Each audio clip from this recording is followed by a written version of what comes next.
Vamos a la palabra del Señor en esta mañana. Les invito a abrir sus Biblias en el Evangelio de Mateo, capítulo 5, versículos 33 al 48. Vamos a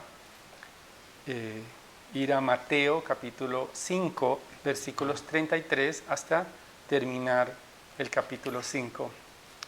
Y como siempre vamos a orar, a leer la palabra de Dios y seguidamente vamos a orar al Señor. Dice así la palabra inspirada por Dios. También habéis oído que se dijo a los antepasados: no jurarás falsamente, sino que cumplirás tus juramentos al Señor. Pero yo os digo, no juréis de ninguna manera, ni por el cielo, porque es el trono de Dios, ni por la tierra, porque es el estrado de sus pies, ni por Jerusalén, porque es la ciudad del gran rey. Ni jurarás por tu cabeza, porque no puedes hacer blanco o negro ni un solo cabello.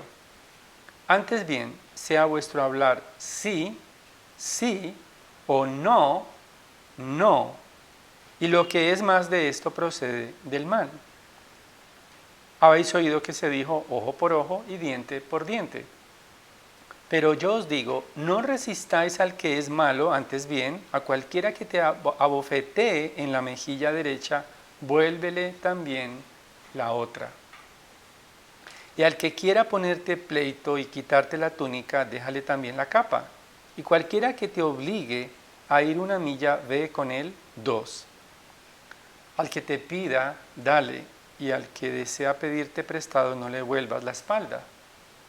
Habéis oído que se dijo: amarás a tu prójimo y odiarás a tu enemigo. Pero yo os digo, amad a vuestros enemigos y orad por los que os persiguen, para que seáis hijos de vuestro Padre que está en los cielos. Porque Él hace salir su sol sobre malos y buenos, y llover sobre justos e injustos. Porque si amáis a los que os aman, ¿qué recompensa tenéis? ¿No hacen también lo mismo los recaudadores de impuestos? Y si saludáis solamente a vuestros hermanos, ¿qué hacéis más que otros? ¿No hacen también lo mismo los gentiles? Por tanto, sed vosotros perfectos como vuestro Padre Celestial es perfecto. Oremos. Padre, gracias por tu palabra que nos recuerda las perfecciones del Padre Celestial, a la cual nos invitas a poder seguir, imitar y elevar el estándar de justicia mucho por encima de los fariseos. Gracias, Señor, por tu palabra santa. Ilumínanos, afírmanos en tu verdad y sobre todo transfórmanos para que podamos obedecerte y podamos dar testimonio de un Dios perfecto en un mundo imperfecto. Te lo pedimos por Jesucristo nuestro Señor. Amén. Bien, y he titulado esta predicación, esta exposición de la palabra de Dios, Hijos de un Dios perfecto. Y quizás para nosotros es muy familiar que los hijos se parezcan a sus padres. En realidad, un hijo no necesita ser entrenado para que se parezca a su padre. Naturalmente, generalmente, el color de su cabello, los gestos, el color de sus ojos va a estar identificado con sus padres.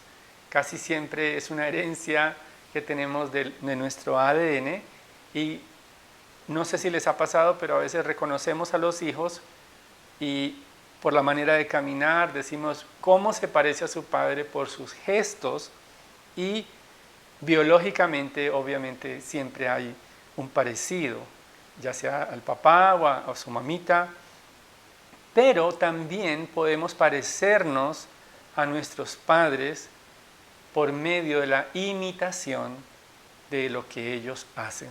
La convivencia cercana, es decir, el hecho de convivir con los padres, con las personas, inclusive algunas personas que viven con otros, generalmente terminan pareciéndose a aquellos con quienes viven y se identifican. Algunas personas terminan pareciendo tanto a sus padres que no solamente imitan lo bueno, sino también imitan lo malo. Es lo que pasó, por ejemplo, en Primera de Reyes, capítulo 15, 26, cuando Nadab, que era un rey de Israel, dice la Biblia allí que era hijo de Jeroboam e hizo lo malo delante de Dios, igual que su padre. Sin embargo, parecernos a nuestros padres terrenales generalmente es un acto natural. Sin embargo, como hijos de Dios, estamos llamados a imitar a nuestro Padre Celestial, a imitar a Dios en su carácter. Cada vez que nos acercamos a Dios, cada vez que nosotros tenemos comunión con Dios, el resultado natural va a ser que vamos a terminar amando lo que ama Dios y quizás odiando lo que Dios odia. Y este es precisamente el mensaje en esta mañana, en este tiempo, y es que los hijos de Dios se identifican con el carácter íntegro del Padre. Los hijos de Dios se identifican con el carácter íntegro del Padre en cada área de sus vidas. Y quienes les gusta tomar apuntes, vamos a dividir el texto en tres secciones. La primera, de los versículos 33 al 37, los hijos hablan con la integridad del Padre. Los hijos hablan con la integridad del Padre. En segundo lugar, los hijos conservan la dignidad del Padre, los versículos 38 al 42. Y finalmente, los hijos aman como el Padre, los versículos 43 al 48. Vamos al primer punto, los versículos 33 en adelante. Los hijos hablan con la integridad del Padre. Y recordemos que estamos en esta serie de predicaciones acerca del Sermón del Monte y vamos a darle continuidad a el texto anterior en los cuales el Señor Jesucristo está citando la ley, está citando textos de la ley para mostrar y no está dando una nueva ley, sino que simplemente está aclarando lo que esa ley estaba mal entendida por los fariseos. Ellos, los fariseos, eran desleales en su corazón y se limitaban únicamente a cumplir externamente la ley de Dios. Ellos se sentían bien, pero finalmente, como vimos en el mensaje anterior, sus corazones estaban ajenos y el Señor Jesucristo los está direccionando para que entiendan, o más bien su audiencia en este Sermón del Monte entienda que a Dios le interesa nuestro corazón. Y aquí en los versículos 33 al 48 nos da tres ejemplos también en los cuales el Señor Jesucristo está mostrando la justicia superior que debe ser diferente a la de los fariseos, como nos dice en el versículo 20 anterior. Ahora, el versículo 33, hay una cita de Levítico capítulo 19, 12, dice: no jurarás falsamente, sino que cumplirás tus juramentos al Señor. Los fariseos citaban este texto de la ley y ellos realmente estaban tan queriendo ser tan meticulosos con sus palabras que únicamente le daban seguridad a todo aquello que era expresado por medio de juramentos. En nuestra época, quizás en esta cultura del año 2021 y en esta cultura moderna, no se le da mucho valor a las palabras. Por eso es que prácticamente escuchar a alguien que va a cumplir una promesa no es creíble. Para eso existen las notarías, hay que hacer declaraciones para que quede firmado, sellado, autenticado, porque no se le da, es decir, las palabras para muchos se las lleva el viento y quieren cerciorarse de que las personas cumplan su palabra por medio de documentos, autenticaciones, sellos, bueno, de toda índole. Pero en el primer siglo, en realidad las palabras tenían un peso, eran muy importantes y cada vez que alguien expresaba un voto, que es como un compromiso por cumplir, pues se le daba toda la seriedad. Sin embargo, el Señor Jesucristo no está prohibiendo los juramentos.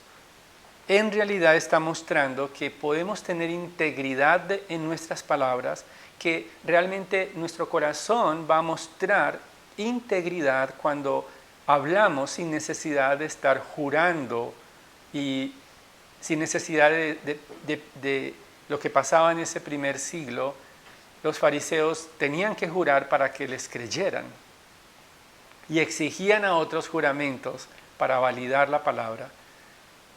De esta manera, todo lo que hablaban podría ser o no verdad, podría cumplirse o no cumplirse, simplemente dependiendo si había un juramento de por medio o no.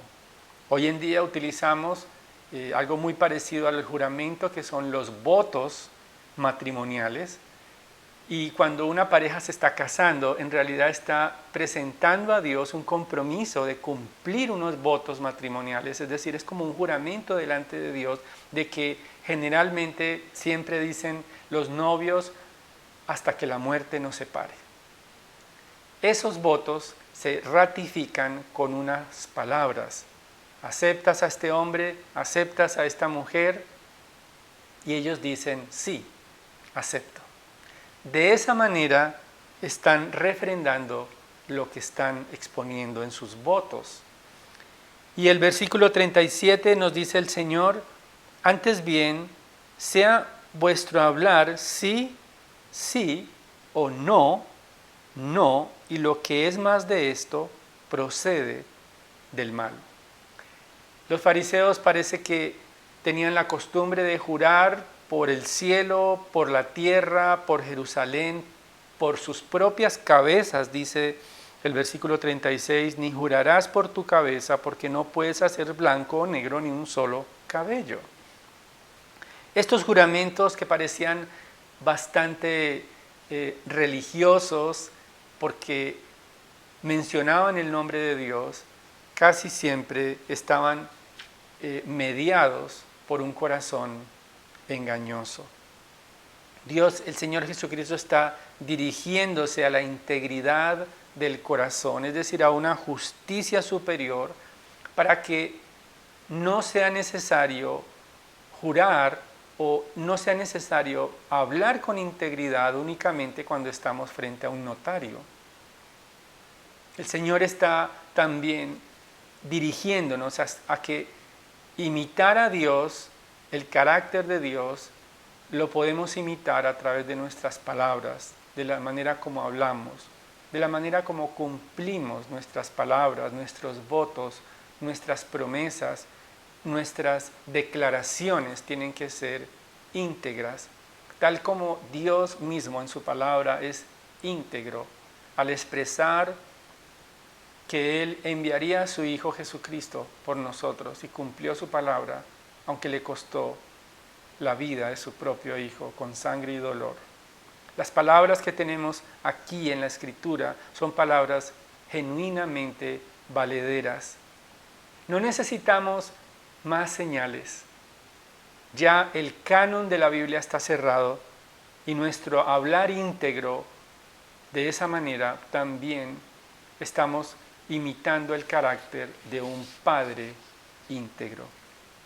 Una justicia superior está caracterizada por la integridad de las palabras. Y las palabras de nuestro Señor Jesucristo también son íntegras y son realmente dignas de confianza. Si hablamos con integridad, si expresamos no tratando de jugar con nuestras palabras para hacer ver que vamos a cumplir, que vamos a obedecer o que vamos a prometerle a Dios cosas, realmente nuestro corazón sabemos profundamente si lo vamos a cumplir o no. No necesitamos un lenguaje religioso. Hoy en día La gente utiliza muchos lenguajes religiosos, parecen como un poco sofisticados, se expresan de una manera que parece espiritual, pero al final de cuentas no cumplen su palabra.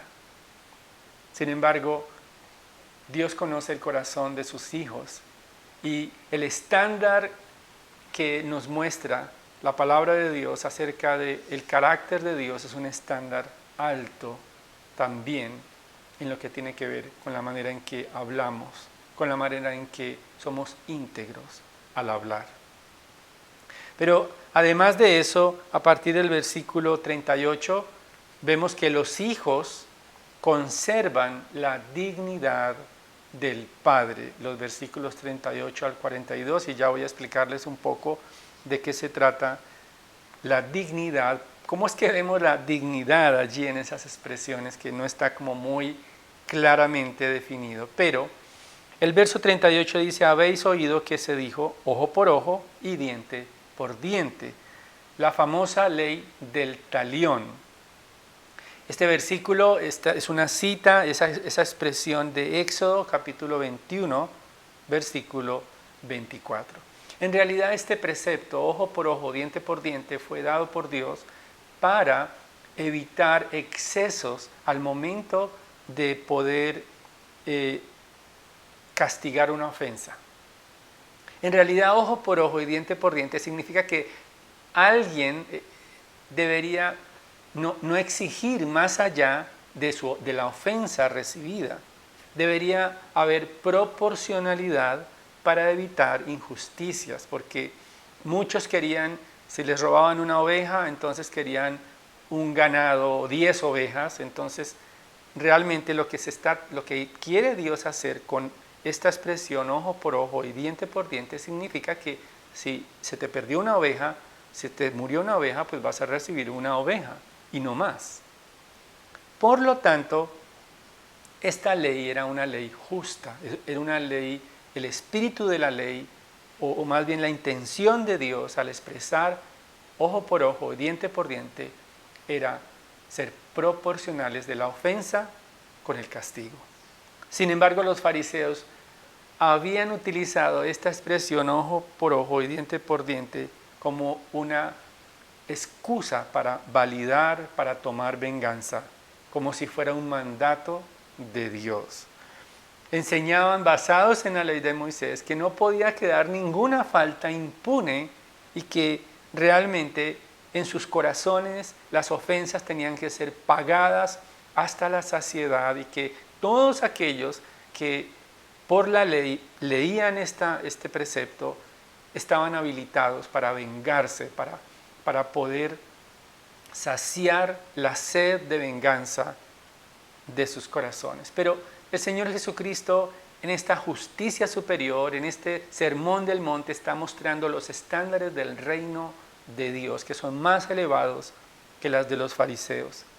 Porque no se trata de justificar la venganza, dice el Señor, pero yo os digo, el Rey, el Mesías, dice, no resistáis al que es malo. Y nos da unas expresiones allí que no podemos leerlas de manera literal, sino Él empieza a comparar ofensas que son realmente triviales, pero que para los fariseos eran una grave ofensa. Pero el llamado del Señor Jesucristo es a conservar la dignidad y no tener que vengarse por cada ofensa, todo lo contrario. La invitación es a confiar en la justicia de Dios. En cada uno de estos ejemplos, siempre en esa justicia superior había una manera diferente. En vez de vengarse, dice el Señor, pero yo os digo, no resistáis al que es malo, antes bien a cualquiera que te abofetee en la mejilla derecha, vuélvele también la otra. Hermanos y amigos, aquí no se trata de entender este versículo de manera literal, poniendo nuestra cara ante cualquier persona para que nos abofetee. No, esa no es la idea. Realmente el Señor está utilizando esa figura del lenguaje, una especie de hipérbole, para mostrar que realmente, aunque el ardor de una bofetada produce indignación, no es necesario matar a aquel que nos ha ofendido. No necesitamos vengarnos.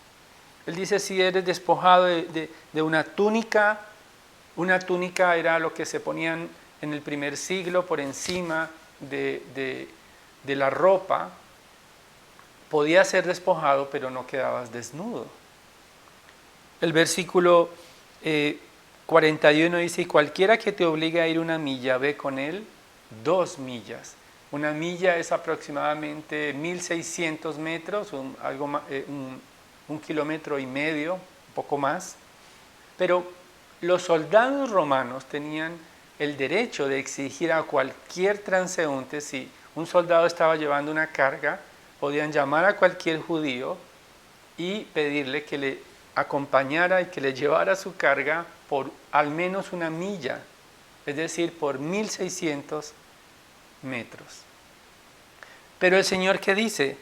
Cualquiera que te obligue a ir 1 milla, ve con él 2 millas, o sea, 3000 metros.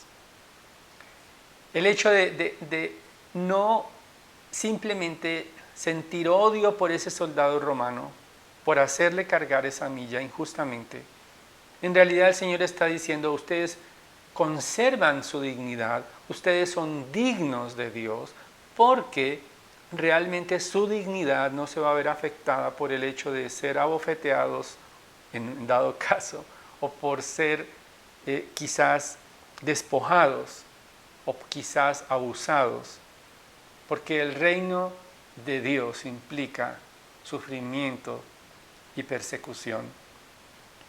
Versículo 42 dice, al que te pida, dale, y al que desee pedirte prestado, no le vuelvas la espalda. Había un año en que en la tradición, en la ley, cuando llegaba ese año de jubileo, se saneaban todas las deudas. Y esto tiene que ver con alguien que pedía prestado dinero justo unos días antes de que se cumpliera este año en el que las deudas eran saldadas, ya no se podía cobrar. Lo que está diciendo el Señor es, si quizás alguien te pide prestado, corres el riesgo de que no te paguen, y entonces quizás Él dice, no le vuelvas la espalda, porque generalmente eran personas que necesitaban recursos con urgencia. Asume quizás el riesgo de que no te paguen, pero no formes un pleito por eso. Sé generoso.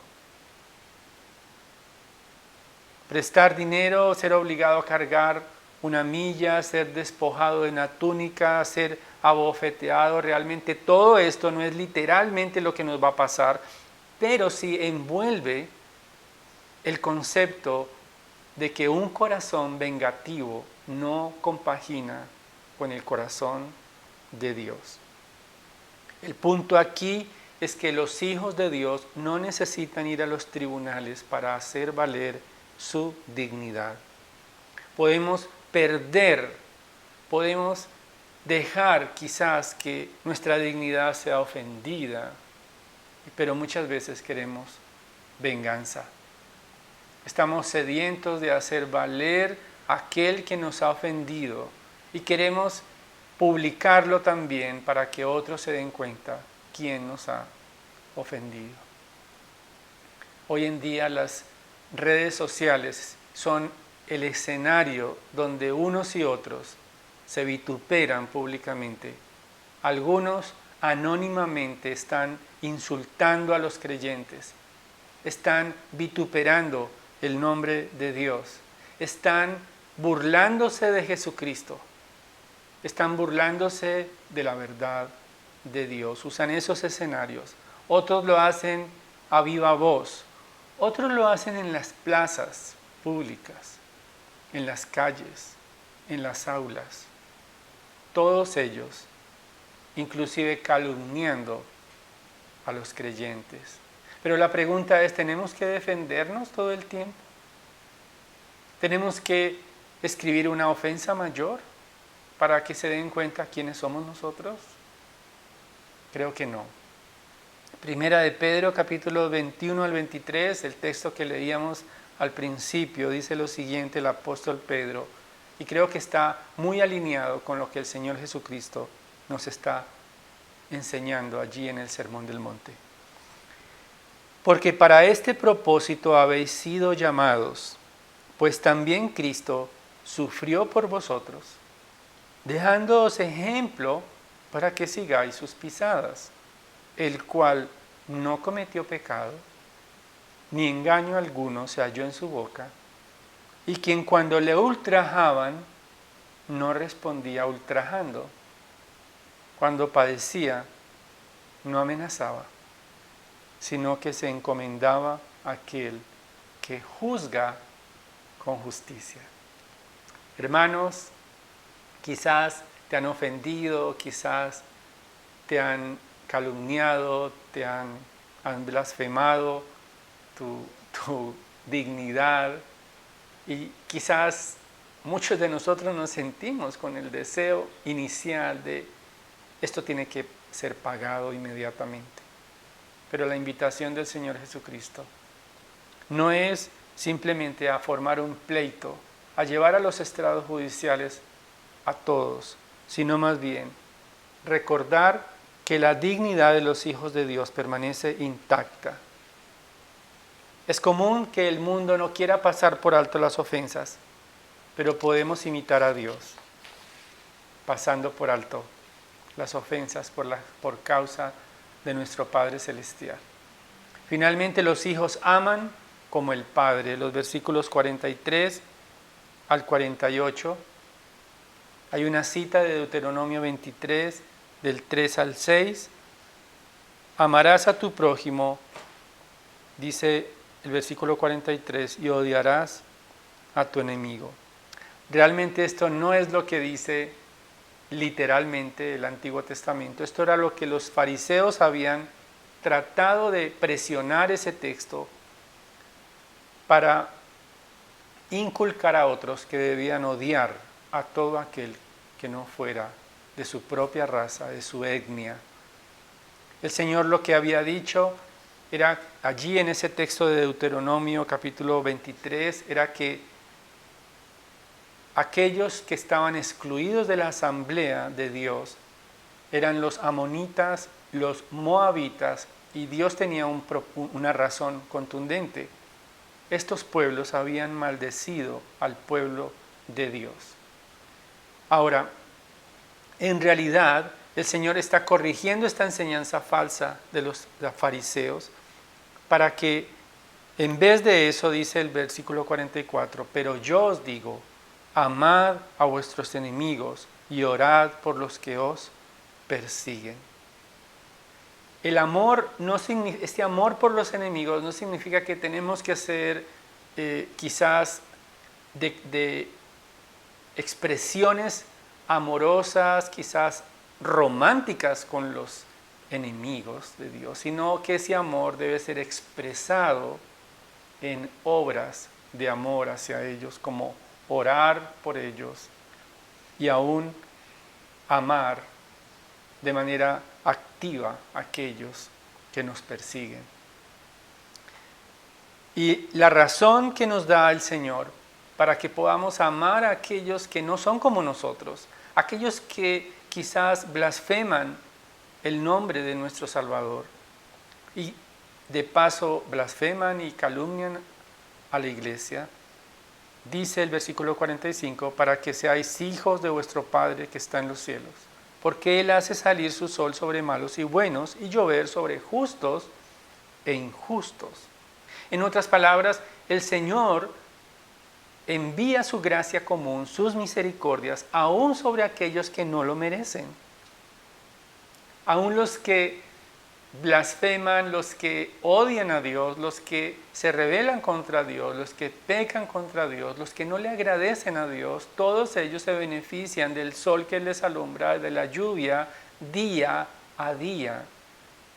Diariamente todos los que rechazan el Evangelio disfrutan los beneficios de ese Dios misericordioso que envía la lluvia a su tiempo hace producir la tierra y reciben las bondades del Dios eterno. Todos por igual reciben la gracia común, pero recordemos que un día aquellos que desobedecen al Señor, que desprecian el Evangelio, serán juzgados.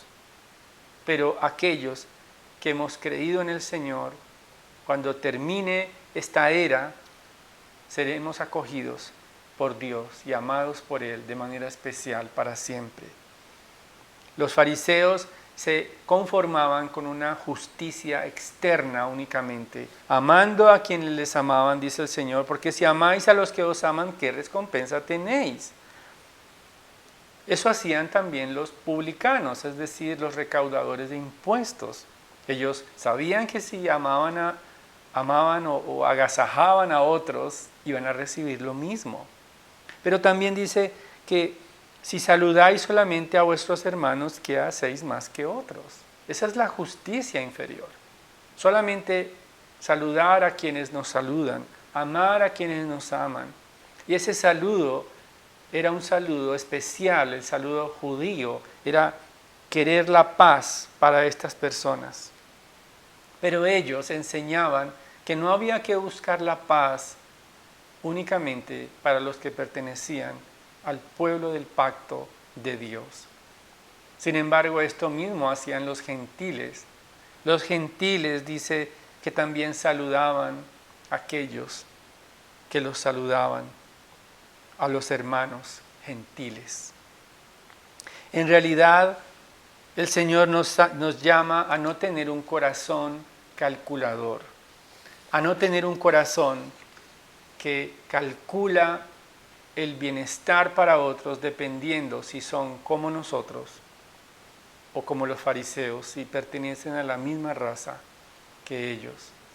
Necesitamos amar a aquellos que aún desprecian el nombre de Cristo, orando por ellos, intercediendo por ellos. Necesitamos pedir al Señor en su favor para que la salvación venga a sus almas. De lo contrario, quizás no podrán volverse de su camino de impiedad. El versículo 48, hay un por tanto, conectando todo lo dicho anterior. Creo que no solamente el hecho de amar a nuestros enemigos, sino todo lo que se ha dicho anteriormente hasta este momento, comparando la justicia inferior de los fariseos con la justicia superior, hay un llamado del Señor Jesucristo. Sed vosotros perfectos, como vuestro Padre Celestial es perfecto. Esta expresión coincide con Levítico capítulo 19, versículo 2, donde el Señor llama a su pueblo a ser santos, porque Él es santo. Dice Levítico 19, sed santos, porque yo soy santo. La santidad o la perfección allí, sed perfectos, no tiene que ver con una religiosidad meticulosa como los fariseos. Ellos cumplían de manera externa, eran muy precisos en el cumplimiento externo de todos estos preceptos. Sin embargo, el Señor está refiriendo y está llamando a ser perfectos como nuestro Padre Celestial es perfecto. No significa que no vamos a cometer ningún pecado, porque realmente no podemos hacerlo. No podemos dejar de pecar aún en nuestros pensamientos, pero sí podemos vivir con una justicia superior a la de los fariseos. El llamado del Señor Jesucristo es a tener corazones íntegros, como el corazón de nuestro Padre Celestial es íntegro. ¿De qué manera podemos ser perfectos como el Padre Celestial? ¿De qué manera podemos ser santos como Dios es santo? ¿Viviendo de cualquier manera? Creo que no. El texto y el deseo del Señor Jesucristo es hacernos entender también a nosotros, sus discípulos, animarnos para que todo lo que creemos de corazón coincida con lo que amamos de corazón. Que todo lo que amamos en el corazón coincida con nuestra manera de vivir.